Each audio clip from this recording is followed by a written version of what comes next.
Where are the 2014-15 Jets now? What have they been up to in the years since they left Winnipeg? Let's find out on tonight's episode of Locked On Winnipeg Jets.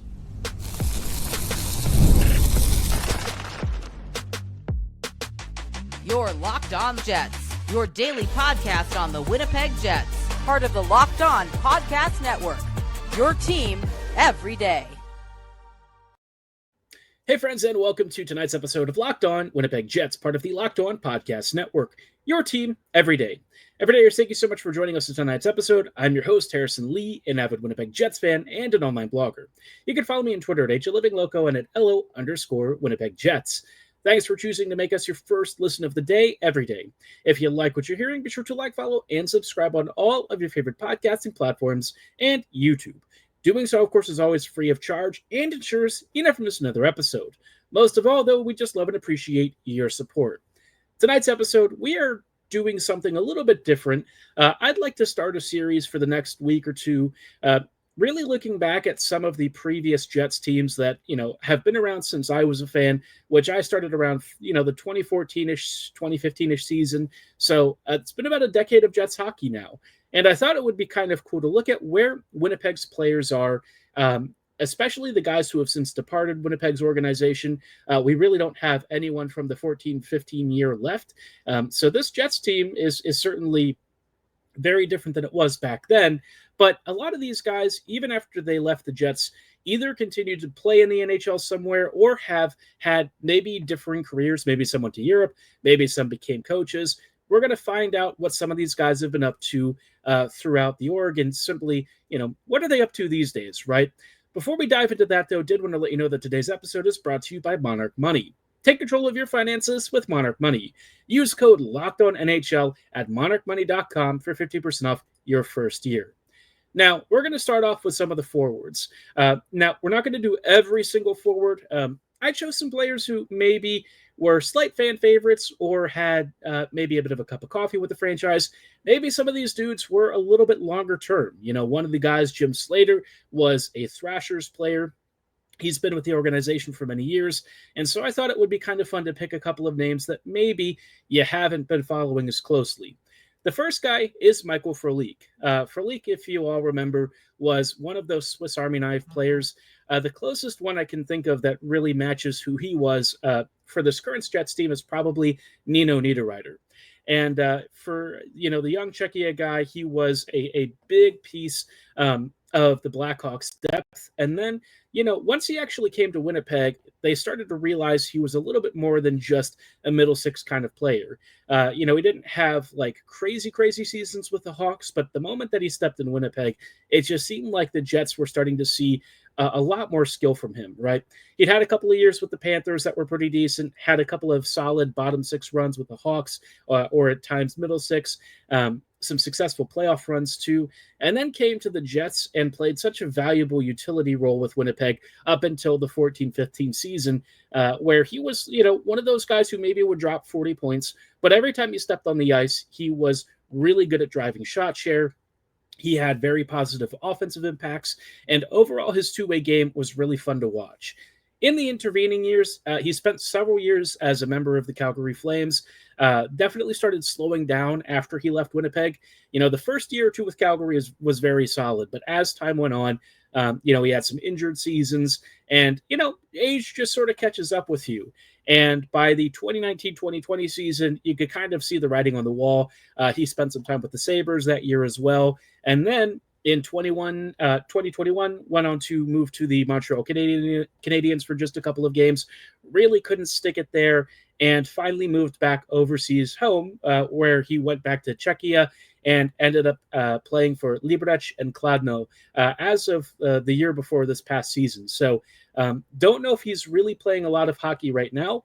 He might actually be close to being retired. I haven't seen an official announcement, but if he has retired, he's had a crazy career, considering the kind of player that he was.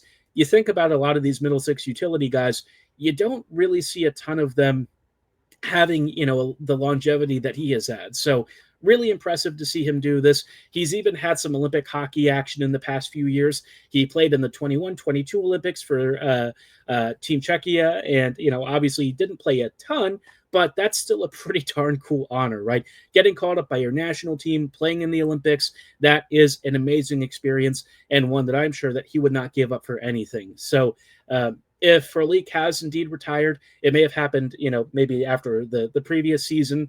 I haven't seen too much of it, but what a career it was, and very happy for him. Similarly, there's another guy who has actually played some national team games within the past several years for Team USA on the Olympics, and that's Slats, Jim Slater. We all remember him as, a bit of a bottom six wonderkind with the Thrashers, and then with his Jets tenure, I would say it was maybe not as successful in some ways. He was, a solid fourth line guy who gave you every sort of shift that he could. Slater always seemed to know what his role was, which was kind of being more of a locker room presence, more of a leader, and a trusted voice in the room, a veteran with a lot of experience. But, his Jets years, you could kind of see maybe not as successful, especially in the years running up to the bigger 14-15 team. But, when he was there, he actually did play a full season in his last year with Winnipeg. Posted up, like 13 odd points or whatever. And everyone, tended to really like him in terms of, being a good interview and somebody that a lot of folks, especially the younger kids, really looked up to. Slater, I think, carved out a pretty nice role for himself as a fourth line guy who would come in and out of the lineup. And certainly fans really appreciated him being just a guy that, everyone seemed to really like and had a likable personality and was always considered a respected veteran voice. In terms of his career, it wasn't a crazy NHL career, but I think having the sort of longevity that he did in the role that he did was really impressive. He even got himself, the Olympics in 2017, 2018. That was pretty cool. Even scored a goal for Team USA. How many people in their careers could ever say that they've done something like that? They just don't. And, it's really a shame that, unfortunately, Slater had a lot of injuries, and I think it probably held him back in some ways, especially in the latter part of his career. But he played so many games despite all of this, and he actually ended up moving off to the Swiss League after he left Winnipeg, and actually played a fair few number of years there. Unfortunately, again, kind of marked by some freak injuries that shortened his first year or two with Servette, but ended up playing, about 3-4 years in Switzerland, which is pretty darn cool. Had a fairly successful run there, and earned himself a role on Team USA, which is pretty darn fun. Glad to see him. Nowadays he's actually, I think, doing some coaching stuff and player development stuff with the Caps. That's the last I was able to find as of 2019 or 2020. So haven't really seen much of him recently, but if he's still with the Caps, that's pretty cool. I'm sure a lot of guys really appreciate somebody who, found a way to really pull himself into a really solid NHL career, even if it wasn't, one of those superstar players, somebody who found a way, kept grinding every shift, and managed to work his way into a long-term role with the org. So congrats to him. Congrats on the long career. And hopefully in his latter years, it's been nice to help raise the kids up right. The last guy that I want to shout out is Lee Stempniak. And Stempniak obviously didn't spend a ton of time with Winnipeg, but I'll tell you what, Lee has had one of the most interesting NHL careers of any player out there. The guy has been everywhere. I swear he's played for at least a quarter of the league throughout his career.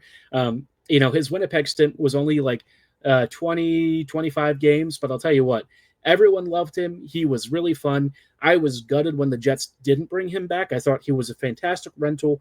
And after he ended up leaving Winnipeg, he spent some time in New Jersey, Boston, Carolina. He really played a ton of different teams even after that. And then after, I think, the 2018-19 season or so, he ended up retiring. And right now he's actually the head of player development with the Utah Mammoths. So congrats to him. We'll be seeing a little bit more of him, unfortunately, in the same division. So I can't really wish him too much luck, but pretty cool to see him still involved, still active in the league. And what a great veteran player who had a knack for being a really great contributor with some kind of sneaky Matthew Perreault kind of level play. So loved him, was a great fan, wish he'd spent a little bit more time with the Jets. But Now we'll be seeing him on the opposing side. So again, maybe I can't wish him too much luck. Now, there are plenty of other forwards from the 14-15 team, but I just wanted to shout out maybe to some guys you haven't been thinking about. We're going to talk about some of the defensemen next, and surprisingly, a few of these guys are actually still active NHLers. We'll chat about which ones are still playing, and one of our favorite Swedish former defenders who has obviously hung up the skates a bit ago, but we'll reflect a little bit on his legacy coming right up. You just realized your business needed to hire somebody yesterday. How can you find amazing candidates fast? It's easy, just use Indeed. When it comes to hiring, Indeed is all you need. Stop struggling to get your job seen on other sites. Indeed Sponsored Jobs puts your post at the top of the page and helps you reach the right candidates faster. I used Indeed when I was looking for work some time ago. I can attest to the fact that the resume builder is convenient, it's fast, and it actually matched me with jobs that aligned with my work experience and my salary requirements. And it brought those matches up almost instantaneously. So if you're a business that's looking to hire employees and really good ones fast, this is a fantastic way to do it. It brings up immediate search results and gets you high quality candidates on your first search right now. So you can speed up your hiring process with a $75 sponsored job credit. Just go to Indeed.com/lockedon right now and support our show by saying you heard about Indeed on this podcast. Terms and conditions apply. Hiring, Indeed is all you need. Hey friends, and welcome back to this episode of Locked On Winnipeg Jets, part of the Locked On Podcast Network, your team every day. Every day, thank you so much for rejoining us in tonight's episode as we are talking a little bit about where are they now.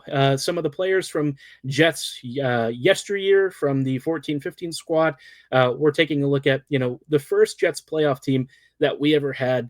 And I wanted to focus on maybe some players that sort of got a little bit forgotten, maybe some guys who fans don't recall as clearly. A couple of these names were pretty popular for a bit, but maybe some maybe you haven't really given some consideration to in many years. One of those guys is Toby Enstrom, and Enstrom was always a very interesting player because he was a very, in my mind, litmus test sort of player for how you viewed defending. Defensemen in particular, right? Toby was short, and I think that was always held against him. Undersized, short, and not overly physical. The thing with Enstrom is that he was a slow skater, and he knew it.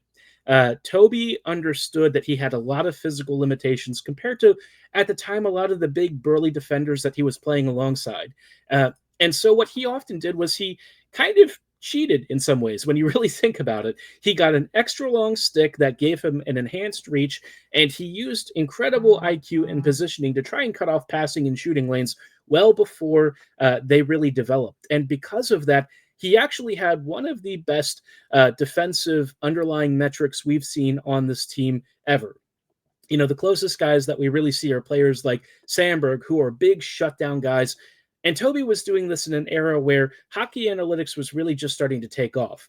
And yet he was such a smart player and kind of understood his limitations. In his earlier years with the Thrashers, he was a very mobile, attacking-oriented blue liner. He's actually had a couple of 50-point seasons to his name, but didn't really get to show as much of that where, once he got to Winnipeg, you started to see the speed slow down, his knees really gave out, and he had to very much change his game. But even for the Jets, up until his final year in 17-18, he was still an amazingly good shutdown defender who, yes, he didn't really win with the elite body positioning in the corners and stuff, but he tried to make sure he didn't have to get to that point. I think that's where his game really shone through and why he was such a smart player compared to a lot of others who have sort of come through the org. Now, after he left the Jets, his hockey career really didn't last too much longer. He spent 2 years in the Allsvenskan League in Sweden, the second tier, where he was the captain for Modo. And that was for him going back home. He played for Modo in his junior years and even in some of the earliest pro years, represented Team Sweden for the World Juniors back then. And it was kind of nice to see him close out his career back where he started it all. So, I will always hold Enstrom in very high regard. I have a lot of time for him. I've even got one of his jerseys hanging up in my closet. There's a part of me that still slightly misses him, but in many ways, it's kind of fun to see a new version of him grow in Morrissey. And Morrissey, hasn't had the slowdown and physical impairments that Enstrom did in his later career. So, Josh being at the state that he is, we get to see what, Enstrom used to be for the Thrashers before age and injuries caught up to him. So awesome to see Morrissey continue that excellent left-sided legacy, and so cool that we got to witness some of the best years of Enstrom's shutdown defending work before that actually became a really big focus later on. Now, the next two defenders are actually still active NHLers, and you could argue as to whether or not they're really doing the world's best job, but you know what? They are still getting paid a fair bit, so congrats to them. Any way you can carve out a role with an NHL team, especially these days, is always really impressive, and if you can keep getting paid for it, that is even better. Ben Sherratt, obviously, when he was here, a lot of his best seasons really came alongside Dustin Byfuglien. And at the time, it was kind of, I would say, a little bit clear that Dustin was actually driving a lot of his best success. Sherratt was big and certainly could skate reasonably well in possession, but Byfuglien was kind of that force that really helped on the defensive side of the game and in a lot of the attacking sense. Sherratt himself was just sort of an okay player, but he, ended up parlaying his Jets career into another long stretch with both Montreal and Detroit. He even had a little bit of a Panther stint for 20 odd games a couple of years ago. But as of right now, he is still Detroit property. He signed a relatively large extension with the Red Wings a few years ago as a free agent, and so actually signed a contract, not an extension, signed a contract with the Red Wings, and ended up being one of Yzerman's first really big ads. Maybe they would have done things a little bit differently had they known how it would end up. I think we all kind of knew where that was going, but Sherratt has certainly, again, carved out a really successful career for himself. He will probably get another contract, I'm sure, in the near future. Once his current deal is up, somebody out there will want his big physical presence. And, with the league going back to that sort of larger defensive style, I think a player like Sherratt's going to be really appealing to teams. So congrats to him for continuing to do it. Obviously at age 34, it's not easy for a lot of guys to keep finding contracts and jobs. So anytime you can, you absolutely want to seize on that and keep it going. Similarly, Zach Bogosian is still out there playing, most recently with Minnesota for the past couple of years. He's got a ring or two with Tampa Bay. It's very fascinating to see how Bogosian's career has just somehow continued on, right? After the Jets let him go in 14-15 at the end of that season, he spent a couple of years in Buffalo, but obviously health has really been one of the biggest struggles with him. All the way back to his early Thrashers years, had he not had such significant injuries that really derailed a lot of his best young rookie seasons, you wonder the player that he might have been. Obviously the next two Atlanta seasons, he did play a fair bit, but that first year that really could have been really important for him to be a stud young defender and really develop into something special, that just seemingly set his career trajectory up to be, a modest second pairing guy. And Bogosian, obviously, with Buffalo, spent quite a few years. And then after 1920, ended up moving to Tampa Bay that season in a trade, and even had a little bit of a cup of coffee with Toronto before going to Tampa Bay again and spending some time there. And recently, again, past couple of years, he's been playing with Minnesota. Last year, he actually almost played an 82-game season, which I didn't even realize. That's very impressive. Would imagine that he's probably not too much longer for the league. He's had an incredibly long career. The fact that somebody who was drafted before 08-09 and is still actively playing is pretty darn crazy. So before that season, or right before that season. So just incredible career, playing 15, 20 years in this league is absolutely no joke. Doesn't matter what level of player you are. To have a career that long is a true testament to your stability, your physical nature, and the ability to just keep up with the times, right? The game's changed a lot. Bogosian has had to change his game a couple of times, and still coaches trust him. So clearly he must be doing something right if, the coaches continue to give him minutes and see something in his on-ice performance and leadership. And heck, he even chips in a few points here and there, right? Not exactly the worst thing in the world for a guy who is, guess what? He's 35, man. He's been playing a long freaking time.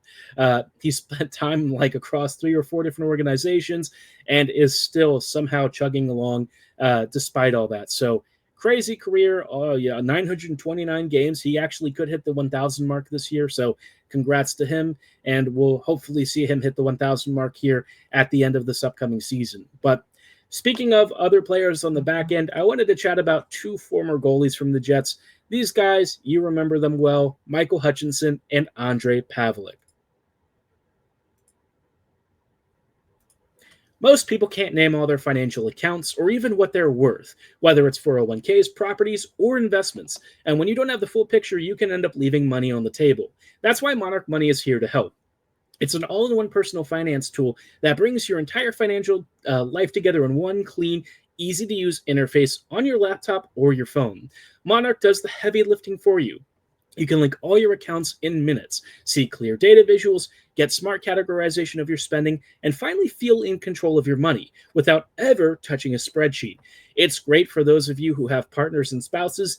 You can set financial goals and always stay on the same page. And maybe you're also one of those people that just happens to spend a lot on online shopping, streaming services, subscriptions, what have you. They help track all of it in one spot so you can kind of trim where you need to and get yourself back on track.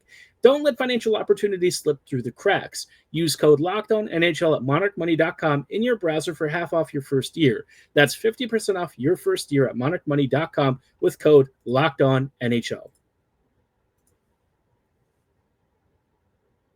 Hey friends, and welcome back to this episode of Locked On Winnipeg Jets, part of the Locked On Podcast Network, your team every day. Every day, thank you so much for rejoining us in tonight's episode as we're just chatting a little bit about where are they now from the 2014-15 team. We've talked about a couple of different players. Obviously, the Jets went through quite a few roster changes since the 14-15 season. We really have no one left from that era of Jets hockey, and that also includes in net, right? Winnipeg's goalies back then were Ondrej Pavelec and Michael Hutchinson, which, if you can even remember that time, wow. Yeah, not exactly the most inspiring net performances in a lot of ways, but what was really funny about the 14-15 season was that both Hutchinson and Pavelec, when you look back at it, actually put up relatively good numbers during the regular season. It's when the playoffs happened that Pavelec kind of got lit up. Pavelec has always had a little bit of a crazy reputation with the Jets, where for many years he was just bad. And then for the first time in that last season that he spent with Winnipeg, or actually the third to last season in 14-15, he dropped the .920 for the first time ever and was actually competing with Michael Hutchinson for the starting role. Hutch really came in and delivered some stellar performances. Again, one of the first Jets goalies to finally get over a .910 in a season, which Winnipeg really hadn't had in some time, not until Pavelec did it that same year. But again, how much was Pavelec's success and how much was the Jets being very stingy in front of him? I will leave you to debate that one yourself. After Pavelec finished up with Winnipeg in 16-17, it ended up being, of course, he had a Moose stint for a little bit. And then he had one last season with the Rangers before he just retired. At that point, Pavelec's career was pretty fairly over. He'd had a fairly long run, obviously playing all the way since 2007, 2008 with the Thrashers, way back when he was a young rookie. And like his career, I would say, was modest. If you look at his numbers now, I actually think that in some ways, had he played now, I wonder what his performance would have been, because he was always one of those very reflex-based goalies. And with the game kind of changing a lot these days, I wonder what his performance would have been like these days. But obviously, not exactly a goalie that I think a lot of people look that favorably upon. His Jets years, not so good, especially compared to league average. So last year with the Rangers, he did okay-ish, not great, and finally just hung it up. Think he was just about done with hockey, and really haven't seen him doing too much since. So I'm sure, he's enjoying retirement, right? Once you hit that point, you're probably just like, yeah, you're done. Hutchinson, on the other hand, he's still playing. After he left the Jets following the 17-18 season, he spent some time with the Panthers, the Maple Leafs. Actually, he spent quite a few years with Toronto, 3 or 4, and then even had, as recently as the past couple of years, a stint with the Knights, the Blue Jackets, and the Red Wings, which is pretty crazy, bouncing between a lot of their AHL teams as well. Obviously not playing like a ton of games here, and he didn't actually start for Vegas. He just ended up being a backup and was mostly with their affiliate in the AHL. But, Hutchinson's still playing. He actually moved to Liga this past year in Finland. At this stage of his career, probably looking more for some sort of work, right? Not a player that is going to be an NHL caliber goalie anymore. But we all remember Hutchinson for being the Hutch's clutch part of the Jets era, and was a nice holdover until Hellebuyck was really ready to take over the starting reins and become Winnipeg's goalie of the present and future. But man, just think about way back then and what we have now in terms of Hellebuyck and Comrie, and can you imagine what this Jets team would be like if we had a similar goalie tandem to Pavelec and Hutchinson now? Probably not hoisting a President's Trophy. So really impressive to see what Winnipeg has managed to develop in goal since then. And, Hutch, for his own part, he has had a very, very successful career. He has been successful at multiple levels, whether it's the NHL or the AHL. Last year in Finland didn't exactly go super well, but you know what? The fact that at age 35, he's still putting out pretty decent games is very impressive. So congrats to him on his career. Probably not too much longer before he decides to hang it up too. But, some of these guys want to play as long as they can for as many games as they can, keep racking up those numbers, keep adding to those financial reserves, because you want to set your family up for the rest of your life if you can. So what a long career. Not too many players from that 14-15 squad still going, and yet Hutch, he is. And even as recently as the season before last, he was still getting an NHL start here and there. So what a career it's been. But curious to know how you feel about that 14-15 squad. Do you remember it very fondly? I didn't even talk about some of the old fan favorites like Thorburn and Peluso. Drew Stafford, if you can believe it. He's currently a financial investor, I believe. I'm sure a couple of those guys went back to school and did some of the business degrees. A lot of hockey players tend to go that route. We saw John Scott go back to finish his engineering degrees, or I think he was finishing it, if I recall correctly. So, always stay in school, kids. Make sure you get your degrees. Your post-hockey life can be quite fruitful, even if you're on Ice 1. Maybe it didn't go as well as you'd hoped. But as always, fun to talk about. Tomorrow's episode, we'll be chatting about the 15-16 team, seeing how that one panned out. Going to be a little bit similar to this team, so we'll probably identify players that we didn't talk about tonight and see how some of the other guys who were maybe holdovers from the 14-15 team did as well. But for tonight's episode, that's going to be all the time that we have. I thank you so much for listening and making Locked On Jets your first listen of the day every day. We'll see you back here tomorrow, so have a great night. And as always, go Jets, go.